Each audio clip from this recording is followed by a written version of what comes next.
Aha. Right. What's up, guys? It's Aggression here. I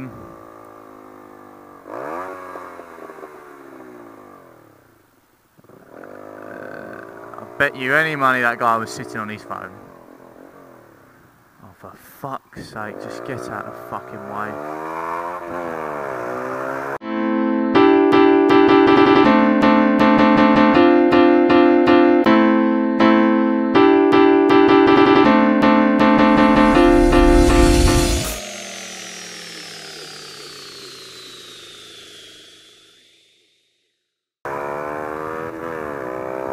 Yeah, you can see I haven't got much patience today. Yeah, what's up, everybody? Today's video is going to be on a topic that I have just forgotten about in the space of 5 seconds. Laws on motorcycles and bikes and stuff like that. It might be a little bit of a long video. I'm voicing quite a few of my opinions, so I suppose this is maybe a little bit of a rant, not so much really, but I mean, I'm just going to jump right in there. The thing that annoys me, and I mean I think there is pros and cons of it. The thing that annoys me is 50cc's, just to start off. They are ridiculous, they are stupidly slow. They shouldn't exist. In my opinion, if they're going to let you drive at 16, let you drive a 125. It is really the absolute minimum I think people should be allowed. Just simply because a 50cc's acceleration on a normal roundabout, a normal junction, they just perform so disgustingly poor. It's just ridiculous. I'm going to apologise for the boring scenery here, as I'm just having to jump on the A13. But they are just ridiculously slow. It's dangerous. It really is dangerous. They shouldn't really exist. And I mean, the fact that you are allowed on a CBT licence, which is a licence you get in the UK to allow you to drive a 50cc at 16 and at 17 you can drive a 125. With L plates, you must have L plates displayed. You're not allowed on proper motorways like the M25, and you cannot carry pillions on that licence. Now, you are allowed on A roads such as the A13, which I'm on now, and you can see I'm doing 65 miles an hour in the left-hand lane, near enough 70. And this is what gets me. If I was on my 50cc scooter, I could come on this road right now. I mean, obviously now I've got my full licence, but even if I didn't, I would be allowed on this road legally. My 50cc would do about 40 miles an hour, and that is screaming its fucking head off. And it's ridiculous because nobody on an A13 or the A127 is going at that speed. The only time they are is when on the way to Southend there is a section that's a 50 mile an hour speed limit, and they're probably going over that still in the left hand lane. It wouldn't surprise me. Well, they're probably still, well, they're going about 50, and as I said, my scooter would do about 40, and that's like an unrestricted 2-stroke as well, bear in mind. So, you know, that's what I mean. I think that is a little bit idiotic. It just doesn't make any sense. Now, as we come out to the 125, it starts to make a little more sense, which is fair enough. Like, you're allowed, obviously, to be on motorways or the A127 and the A13. That makes more sense, obviously, because the vehicle's more capable. Like you can see now, I'm doing what, 70 odd miles an hour in 6th at 9,500, and this bike is still pretty much screaming its head off at these sort of speeds. I mean, it's nearing towards 80 at 10k now, or a little over 10k. I might even be in 5th saying that. I never know with this bike. 6th gear is very strange on this bike. No, I am in 6th. Yeah, I mean, and obviously it makes a little more sense. This vehicle is more capable of this sort of surrounding, I guess, or this road. It's more, yeah, it's more capable and more suitable A 50 isn't. The only thing a 50 is good for is around town. And then again, as I'm saying, you get impatient people on roundabouts. A scooter can't pull off quickly from the bit where you're obviously connecting, and I'm really terrible with names, so I can't think what it's called, but obviously the bit where you wait to merge onto the roundabout, it isn't going to be able to get there that quickly, and I know that from my own personal experience on my 50cc. It was fucking awful. So that's that. Then obviously as you move on to what I've done, at the age of 17 in the UK, you can get a full car license, which entitles you to any vehicle you can afford. But it's a different matter with bikes. You can only ride up to a maximum of a 125 with that license. Even though I've done the full test, I've done my theory test, I've done the exact same test anybody else would do on a bigger bike for the bigger license, but I'm only allowed on this because I am not 19 yet. Now the day I turn 19, I then do the exact same test again, and then I'm allowed a restricted license. Now, in some respects, I think this is a good idea simply because it stops people from killing themselves on a big bike straight away. But the thing I don't like is the fact that they're going to allow me then, at 19, to jump on, say, a CBR 500, 47 brake horsepower. Then 2 years later, providing I've got no road convictions, I can get my next license, do the exact same test all over again, and then I can get a H2 or a S1000RR. Now, where's the logic in that? Because then I'm moving from 40, not even 50 brake horsepower up to over 100. Now, where's the logic in that? It makes no sense.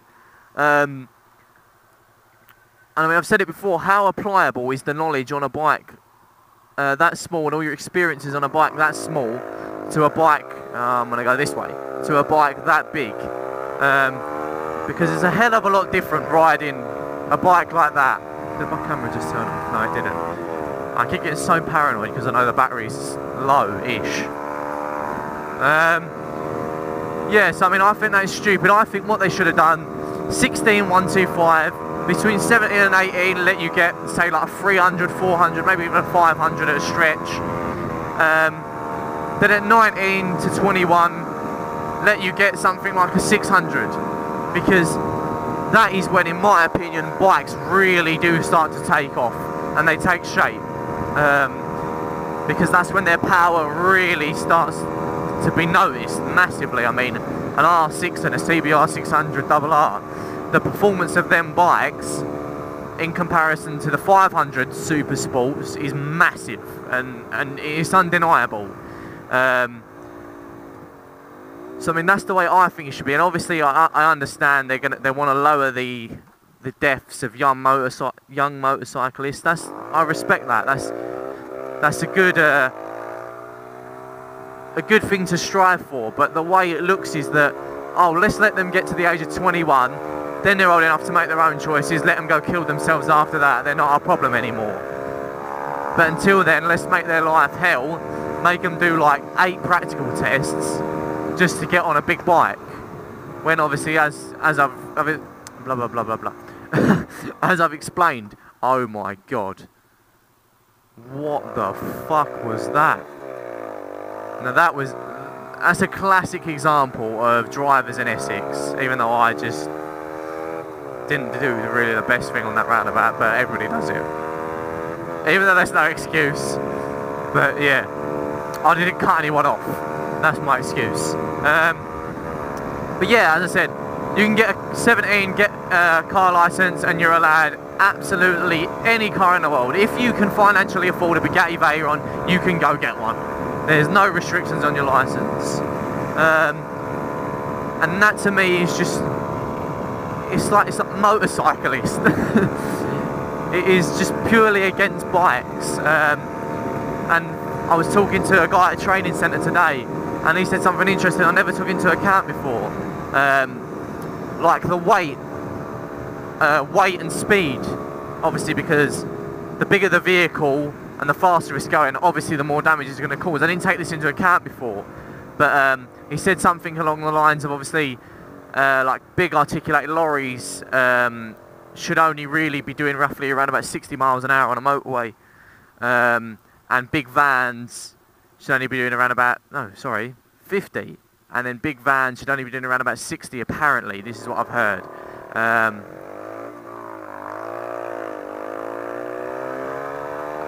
Just purely because obviously that big of a vehicle is going to do a hell of a lot more damage at that speed. But then why do they not let motorcyclists or motorcycles exceed that sort of speed? Because they're going to do, fucking hell, they're going to do far less damage. Let me just squeeze through here, please. Yeah, because obviously they're a hell of a lot smaller, so they're not going to cause as much damage. Right, I will do a Roy Jordanian here. Oh fuck, I'll go on the inside. Even though I was told never to do this, but you know, live and learn.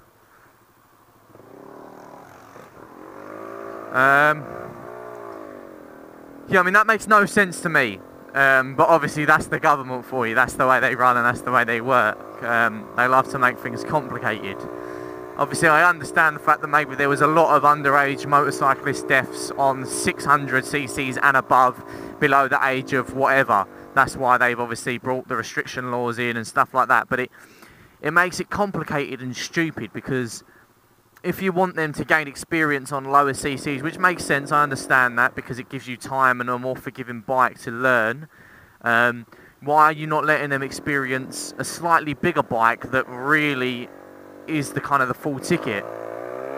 I mean, like, obviously, like I'm saying, R6s and any really 600 sports or even 650s and stuff like. I mean, I know you can restrict some 650s, but that's restricted again.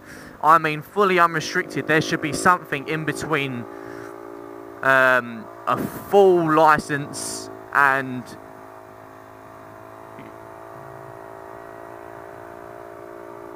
that's me only doing 30. I usually do a lot more than that. Well, a little bit more, sorry. Yeah, I believe there should be something in between so that you're allowed to drive something along the lines of a 600 sports before you get on a 1000 sports, because that's what I mean. I legally am allowed, once I get off of this, get onto my next license, I can get a 500, I could even get a 300, I could get a 250, obviously, I could get, but the biggest vehicle I can get is, that I've researched, the CBR 500, without restriction. So that's a super sports as such, you know, as it's sold as, without restriction. And I think that does, the restricted license is a 47 brake horsepower limit, or if you decide to restrict, I think you're looking at about 93, because you cannot restrict a bike under half its power. It has to have at least half its power. So I mean, the bigger bikes you can do are like 600 Bandits, SV650s, Kawasaki ER6F and N, I believe. Them sort of things. But personally, I'd rather just get a super sports style, because that's what I'm comfortable with, that's what I like, without restricting it, just to keep my life simple. I know some people can get dodgy certificates done, or they just take the restrictors out, but I can't be bothered with all that hassle. I'd just rather leave it very plain and simple and make it all legal. Because at the end of the day, no one wants problems with police and insurance companies, and it's just more ag than it's worth. But I mean, obviously, they really should trim that bush down a little bit. It is just so difficult to see. I mean, I always am cautious of that happening. I did jump on my brake a little bit quickly there. You just can't see there. Please tell me this camera hasn't turned off. Thank fuck for that. The amount of times I've checked that. But I mean, yeah, you're allowed to jump on a maximum. The CBR 500 is the maximum I've looked up without restrictions. That was good driving. And then I could go straight to, like I'm saying, an S1000 RR, a H2, an R1. I mean, where's the logic? You know what I mean? Where's, like, they want it. What was that? Straight from the inside, straight out. See, that's the type of stuff that pisses me off when cars start to pull on like that. It's happened to me about 6 times today, and it makes me want to stop and just kick the fucking shit out of their car. I mean, yeah, where's the logic? I mean, you're trying to let people gain experience, but you're not letting them gain experience on when the bikes really start to perform how they do. Because, I mean, obviously, everybody can agree, a 600 sports bike and a 1000 sports bike, although obviously they are different, they're a lot closer than a 500 sports bike and a 600 sports bike, because of just the difference in power and speed and weight. They're a lot closer related. Sorry, bloody hell. That's why I think it's a little bit silly. I mean, obviously, I do kind of count my lucky stars that I wasn't able to just go straight out and jump on the biggest bike I could, because it probably wouldn't have ended too well. So I do appreciate the way the laws work slightly in kind of slowing me down, because obviously everybody, if they could, they just go out and get the best thing they could. That's just human nature, to want the best. But I'm glad that it doesn't work simply that way, just that simple, because it's just not a good idea in my opinion. But I mean, that's my thoughts on it. Let me know what you guys think. Obviously, try not to start a massive argument over it. I'm not here to argue. I don't want to argue with anyone about it. It's not an argument. It's just a little debate, I guess, about it and how people feel about it. As I'm saying, I'm not trying to say that just because that's my opinion of it, that's the way it should be or anything like that. I'm just saying, oh, this is where that car, or van, sorry, overtook the little scooter. I'll see if the clip looks any decent and I'll add it in. Yeah, I mean, let me know what you think about it, because this is just my opinion. This is how I feel, and I'm sure a lot of people will be able to relate, or a lot of people are going through the same process as me. I mean, now, the way it works now, this gets even more complicated. I've done my full licence, so I've got a full licence, it's just not a full power licence, if that makes sense. Now, I've done my theory test and everything, but what happens now is, when I turn 19, I'll have to do the exact same test again, just on a bike within that licence limit, if you know what I mean. A little bit complicated, but you understand if you know what I'm roughly going on about. But then the thing is, obviously, from 17 to 19, that's 2 years, common maths, or easy maths. Is it? Wait, here it is, don't worry. I stopped for a second there, so I wasn't making myself look stupid. Now, obviously, a theory test, as everybody knows, is only valid for 2 years. So then, why is that? That's a stupid way to do it, because then what that means is, when I go for my test, for the A2 licence, which is my restricted licence at the age of 19, I must have a valid theory test certificate. So what that either means is, I've got to go do my theory test again, or, fortunately, I mean, the instructor actually told me that I would have to go do it again if it expired. So this is how much people know. He was wrong. What happens is, once I've had my licence that I have now, the A1 licence, for 2 years, I no longer need a theory test to take that next test. And an instructor didn't even know this. So this is what, I mean, this is how complicated the laws have got now. And this is why they annoy me. Oh my god, look at my speedo. 1, 1, 1, 1, 1. Oh, come on. We got to get it all ones. I hate racking up miles on my bike. Really annoys me. Come on, move out the way. I want to get 1, 1, 1, 1, 1, 1 on my clock.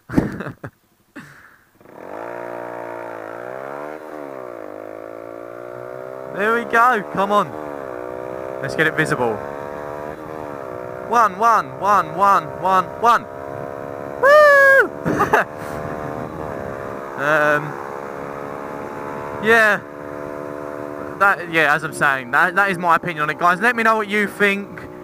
Let me know if you've got any other ideas similar to what I had or different to what I had. Let me know what you think about it, what you think could be improved on the way they've done it, or what could be an improvement of what I've said. I always love hearing people's opinions and comments on anything really, and sharing experiences. It is lovely to share experience with other people from all around the world really, and just to have a general conversation with other people that are obviously riders or going through similar things that I am, anything like that. it is brilliant to hear from all you guys, and I thank you so much for all your support throughout obviously my small recovery of a broken wrist, but it's still nice to have a lot of support, a lot of messages. It really is appreciated. Does mean a lot to me. So I mean, that is it for this video, guys. Thank you very much for watching. Everybody stay safe, and I'll catch you in the next one. Adios.